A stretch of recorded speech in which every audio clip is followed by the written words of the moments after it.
I travel to the island of Phuket, off Thailand's west coast, to meet diving instructor Matt Butcher, who knows firsthand the damage a giant moray can inflict, and his story from the nearby Similan Islands was caught on camera. I was working on a Similan liveaboard, a dive liveaboard, and there was a famous Moray eel that all the instructors that used to work on the boats there used to feed her. She lived under a table coral, and every time divers approached her, she would swim out and investigate. How big was this eel?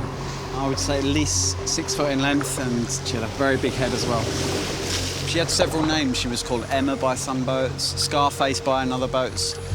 That morning, she swam out as normal, and she played with us for a bit, and then I decided to get the food out.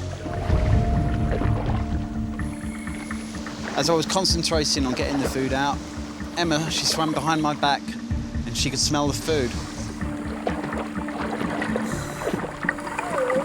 Before I knew what had happened, she'd kind of latched onto my thumb.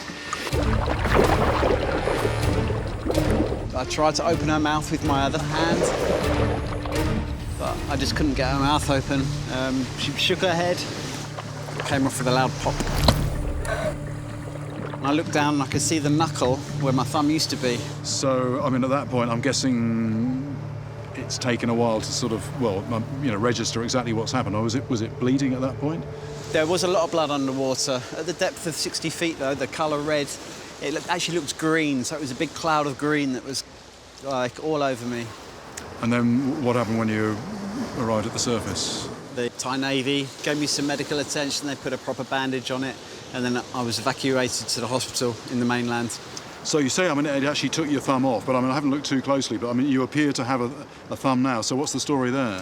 When I arrived at the hospital in Phuket, the doctor there, who was dressing my wounds, he mentioned that he had a colleague in Bangkok and he could possibly perform a procedure where he could take off one of my toes and graft it onto my hand to replace my missing thumb. Within about 5 months, I guess, it was great. I could move it a lot. I had no pain in it.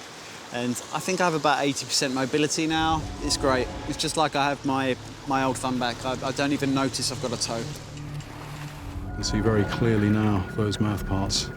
Now that I've got one, I want to test its bite. Oh,